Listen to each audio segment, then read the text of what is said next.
कि फिजिक्स का chapter second जिसका नाम electric field and Gauss law है, जिसे हम विद्युतीय क्षेत्र एवं गॉस का प्रमेय बोलते हैं। आज हम इस चैप्टर को स्टार्ट करते हैं, विद्युतीय क्षेत्र एवं गॉस का प्रमेय। सबसे पहले हम विद्युतीय क्षेत्र के बारे में जानेंगे। विद्युतीय क्षेत्र यानी इलेक्ट्रिक फील्ड क्या होता है। विद्युतीय क्षेत्र तो कोई भी जैसे आवेश के बारे में हमने पढ़ा है कि एक धन आवेश होता है प्लस और एक माइनस आवेश होता है। दोनों के चारों ओर का वह क्षेत्र जिसमें एक अन्य आवेश को रखने से एक बल का अनुभव करता है, तो उस क्षेत्र को हम विद्युतीय क्षेत्र कहते हैं। यानी इस तरह से या तो प्लस आवेश या माइनस आवेश, यानी आवेश कोई भी हो, उसके चारों तरफ का वह क्षेत्र जिसमें कोई अन्य आवेश को रखने से एक बल का अनुभव करे, तो उस क्षेत्र को विद्युतीय क्षेत्र बोलेंगे। जैसे ये प्लस आवेश है और इसके चारों तरफ का एक ये क्षेत्र, हमने क्षेत्र को हाईलाइट कर दिया। इस क्षेत्र में एक अन्य आवेश प्लस ले आकर रख दिए, तो कूलम्ब्स लॉ के अनुसार दोनों आवेश के बीच में प्रतिकर्षण बल लगेगा। तो इस पे जैसे ही इस बाउंड्री के अंदर इस आवेश को रखा, तो इस पे एक बल लगना स्टार्ट हो गया। तो हम कहते हैं कि इस आवेश का यहाँ तक क्षेत्र है जिसका नाम विद्युतीय क्षेत्र है। तो ये विद्युतीय क्षेत्र को कैसे परिभाषित करेंगे, तो किसी विद्युत आवेश के चारों ओर का वह क्षेत्र जिसमें कोई अन्य आवेश एक बल का अनुभव करता है, विद्युतीय क्षेत्र कहलाता है।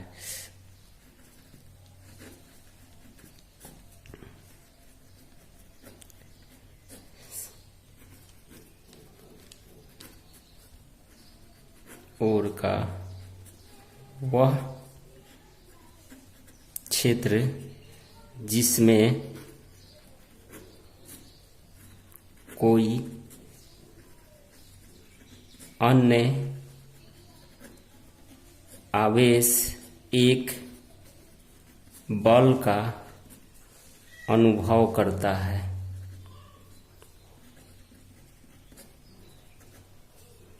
विद्युतीय क्षेत्र कहलाता है।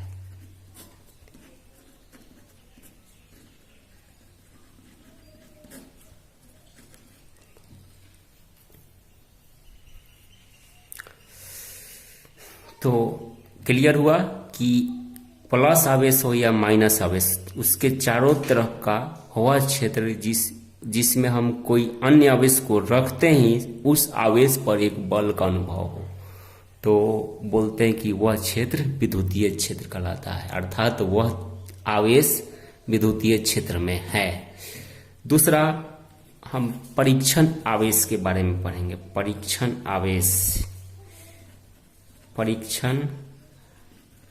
आवेश, इसे इंग्लिश में टेस्ट चार्ज भी कहते हैं। टेस्ट चार्ज या एकांक धनात्मक आवेश। एकांक धनात्मक आवेश यानी यूनिट पॉजिटिवली चार्ज। एकांक धनात्मक आवेश, यूनिट पॉजिटिवली चार्ज।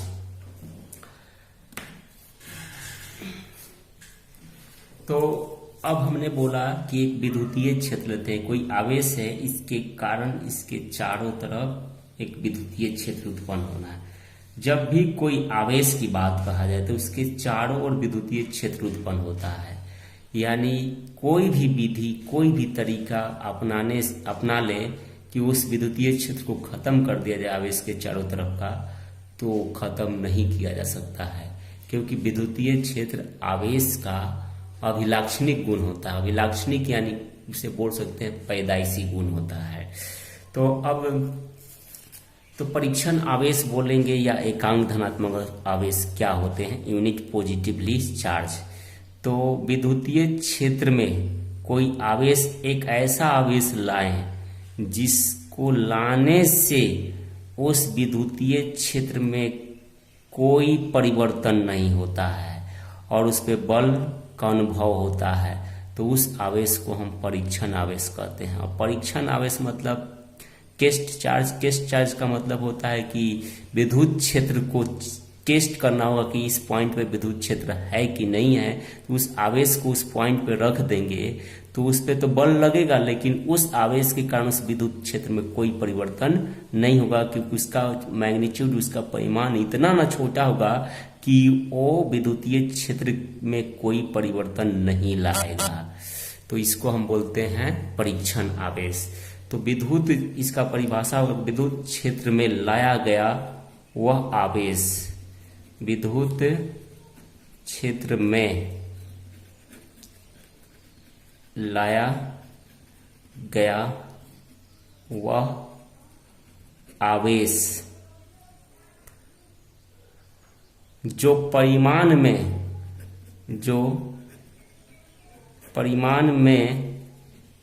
इतना छोटा हो कि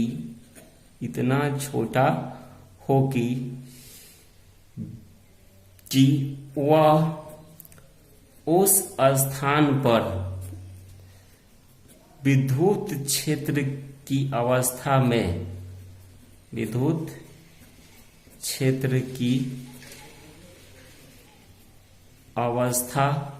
में कोई परिवर्तन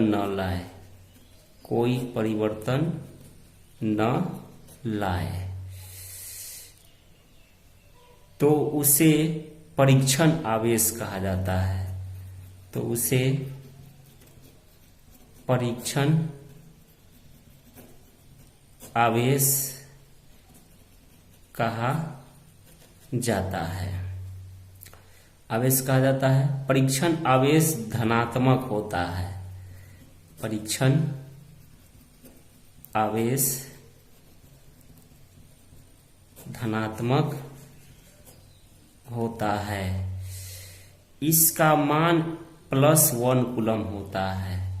इसका मान +1 कूलम होता है, अर्थात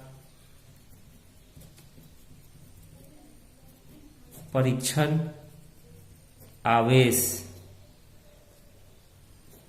Q0 +1 कूलम और एकांक धनावेश।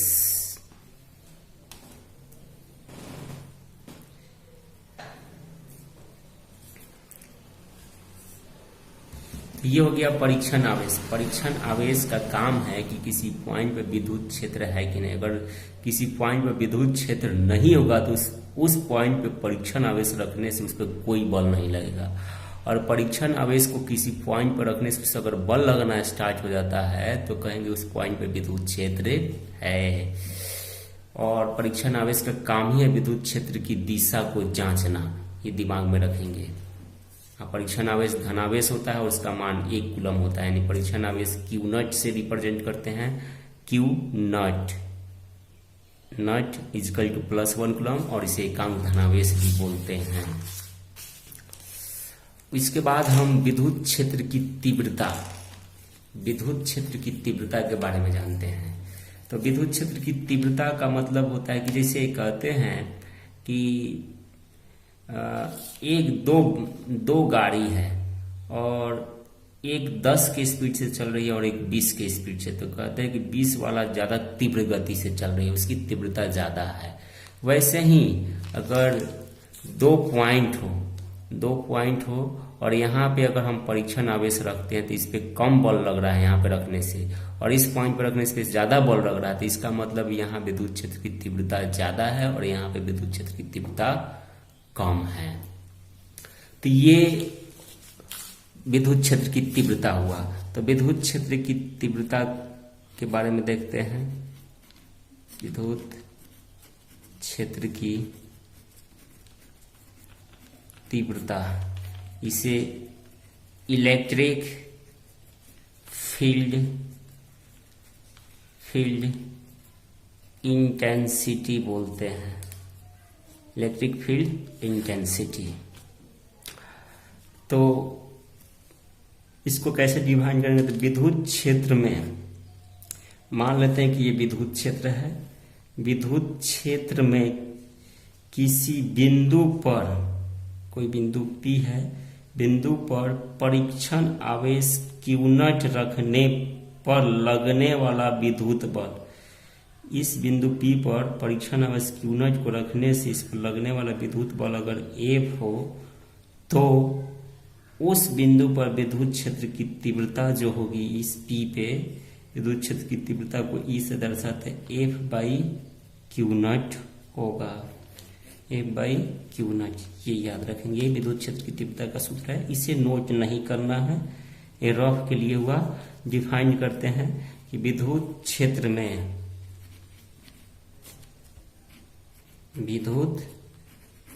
में किसी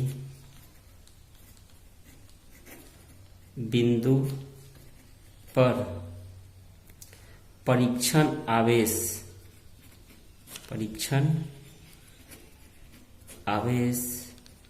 Q0 रखने पर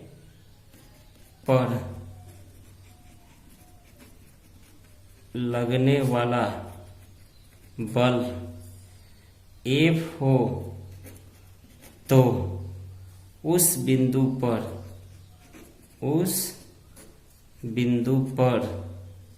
विद्युत क्षेत्र की तीव्रता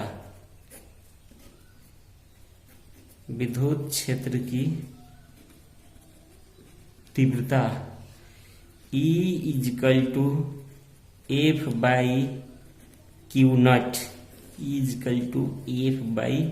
F/Q0 होगा। विद्युत क्षेत्र में किसी बिंदु पर परीक्षण आवेश Q0 रखने पर लगने वाला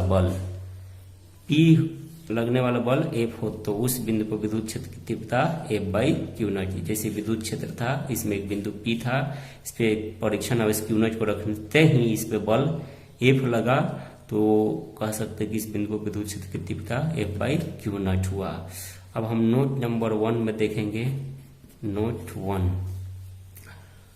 नंबर 1 में विद्युत क्षेत्र की तीव्रता एक सदिश राशि होती है और इसकी दिशा वही होती है जो परीक्षण आवेश पर लगने वाले बल की दिशा होती है।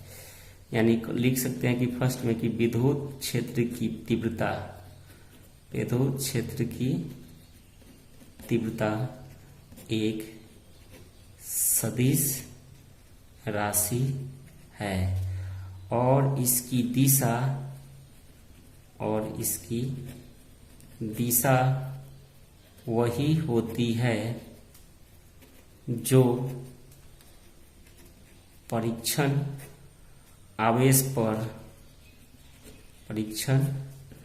आवेश पर लगने वाले बल की दिशा होती है। लगने वाले बल की दिशा होती है। दूसरा, इसका SI मात्रक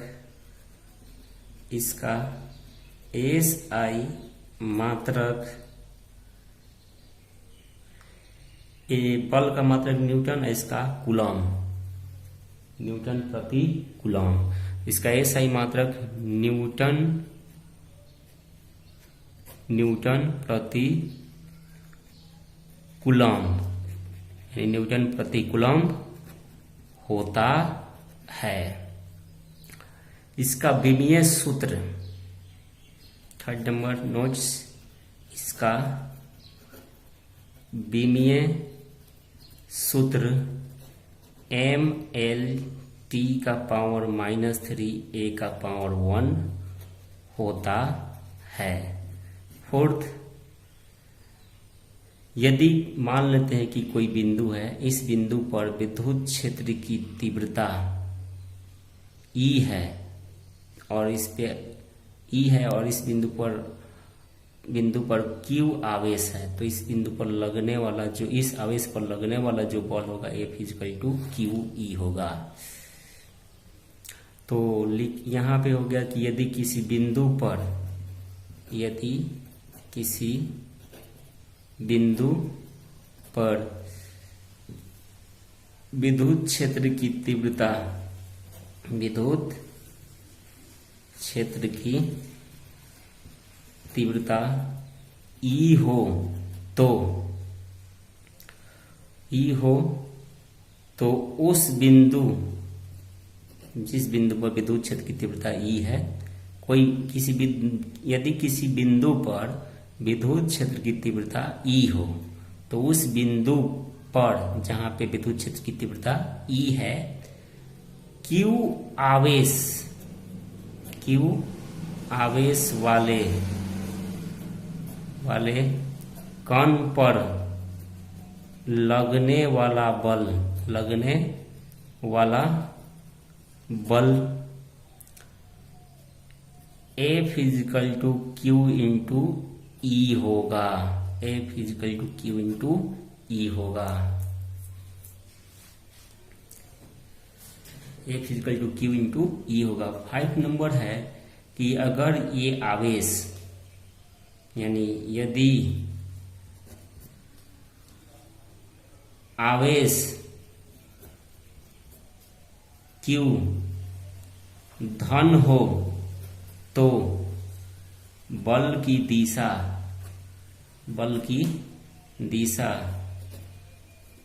विद्युत क्षेत्र के दिशा के अनुदिश होगी, दिशा के अनुदिश होगी। यानी जिस बिंदु पर विद्युत क्षेत्र की तीव्रता E है, उस बिंदु पर रखने वाले आवेश अगर धन हो तो उस धन आवेश पर जो बल लगेगा उसकी दिशा विद्युत क्षेत्र की दिशा के दिशा में होगी। एवं यदि आवेश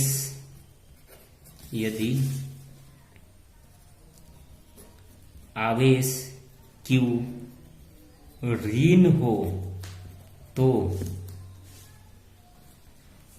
बल की दिशा विद्युत क्षेत्र की दिशा के विपरीत होगी, विद्युत क्षेत्र की दिशा के विपरीत होगी। तो हमने बोला कि विद्युत क्षेत्र की तीव्रता एक सदिश राशि है और इसकी दिशा वही होती है जो परीक्षण आवेश पर लगने वाले बल की दिशा होती है। ये वाला क्लियर करना है पॉइंट। परीक्षण आवेश केवल विद्युत क्षेत्र की दिशा को बताने के लिए होता है यहाँ पे। तो विद्युत क्षेत्र की दिशा कैसे पता करते हैं परीक्षण आवेश से, उसको हम देखते हैं। जैसे मान लेते हैं कि एक विद्युत क्षेत्र है, एक प्लस आवेश है, इसके चारों तरफ एक विद्युतीय क्षेत्र है। विद्युतीय क्षेत्र हो गया, हमें चेक करना है कि इस पॉइंट पे विद्युत क्षेत्र की दिशा, तो जिस पॉइंट पे विद्युत क्षेत्र की दिशा चेक करना है वहां पे परीक्षण आवेश को हम रख देंगे। इस पॉइंट P पे हमने एक परीक्षण आवेश जो +1 कूलम का होता है, तो इस पॉइंट पर रखे हुए आवेश भी प्लस है और दिया गया आवेश भी प्लस है, तो दोनों के बीच में प्रतिकर्षण होगा। यानी ये परीक्षण आवेश पे जो बल लगेगा वो इस दिशा में लगेगा। तो ये जिस दिशा में परीक्षण आवेश पे बल लगेगा उसी दिशा में विद्युत क्षेत्र की तीव्रता की दिशा होगी। तो विद्युत क्षेत्र की तीव्रता की दिशा भी इधर ही होगी। तो परीक्षण आवेश का काम हो गया कि विद्युत क्षेत्र की तीव्रता की दिशा को व्यक्त करना, किस दिशा में है विद्युत क्षेत्र की तीव्रता की दिशा। अगर यही माइनस आवेश है और इसके चारों तरफ भी विद्युतीय क्षेत्र उत्पन्न होगा, यहाँ एक पॉइंट P है, इस पे हमने परीक्षण आवेश +1 कूलम लिया, तो माइनस और प्लस के बीच में आकर्षण होता है, तो बल इस परीक्षण आवेश पे इधर लगेगा। तो यानी विद्युत क्षेत्र की तीव्रता की दिशा भी इधर की तरफ होगी जिधर बल की दिशा है। अब इस बिंदु पर हम एक आवेश Q लेते हैं। Q को जैसे ही इस बिंदु पर रखेंगे तो इस पे लगने वाला बल जो होगा वो हमने बताया F = QE होगा। यदि Q धनावेश है तो बल की दिशा विद्युत क्षेत्र की दिशा के अनुदिश होगी। यदि Q ऋणावेश है, यहाँ ऋण आवेश रखेंगे तो ऋण आवेश और ये धन आवेश, तो आकर्षण होगा, तो बल की दिशा इधर लग रही है और विद्युत क्षेत्र की दिशा इधर, यानी विद्युत क्षेत्र की दिशा के विपरीत लग रही है। तो वही बोले कि Q अगर धन आवेश है तो बल की दिशा विद्युत क्षेत्र की दिशा के अनुदिश, और Q ऋण आवेश है तो बल की दिशा विद्युत क्षेत्र के विपरीत में लग रही है। इतना क्लियर हुआ ये पॉइंट सब। अगला नोट्स है 5-6 नंबर कि किसी विद्युत क्षेत्र में किसी बिंदु पर विद्युत क्षेत्र की तीव्रता ज्ञात करने के लिए उस बिंदु पर परीक्षण आवेश रखकर गणना की जाती है। अगर विद्युत क्षेत्र में किसी भी बिंदु पर मान लेते विद्युत क्षेत्र है और यहाँ पे विद्युत क्षेत्र की तीव्रता ज्ञात करनी है E, तो इस बिंदु पर हम परीक्षण आवेश रखकर गणना निकाल लेंगे कि विद्युत क्षेत्र की तीव्रता कितनी है। किसी विद्युत क्षेत्र में किसी विद्युत क्षेत्र में किसी बिंदु पर विद्युत क्षेत्र की तीव्रता ज्ञात करने के लिए विद्युत क्षेत्र की तीव्रता ज्ञात करने के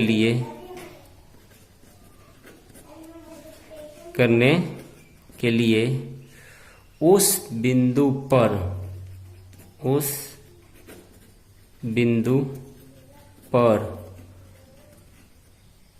परीक्षण आवेश रखकर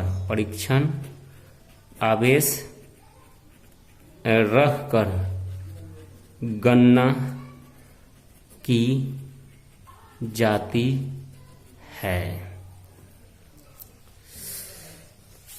कोई भी विद्युत क्षेत्र है उसके किसी बिंदु पर विद्युत क्षेत्र की तीव्रता ज्ञात करनी हो तो उसका हम परीक्षण आवेश रखकर और निकाल सकते हैं कितना विद्युत क्षेत्र की तीव्रता है। 7 नंबर पॉइंट है कि विद्युत क्षेत्र की तीव्रता का एक और मात्रक होता है। विद्युत क्षेत्र की तीव्रता का मात्रक वोल्ट प्रति मीटर भी होता है। वोल्ट प्रति मीटर। तो ये हो गया हमारा विद्युत क्षेत्र। क्लियर। विद्युत क्षेत्र को अच्छे से फिर वीडियो को बैक करके समझ सकते हैं और जहां डाउट हो उसे कमेंट बॉक्स में कमेंट कर सकते हैं। आज के लिए इतना ही। थैंक्स।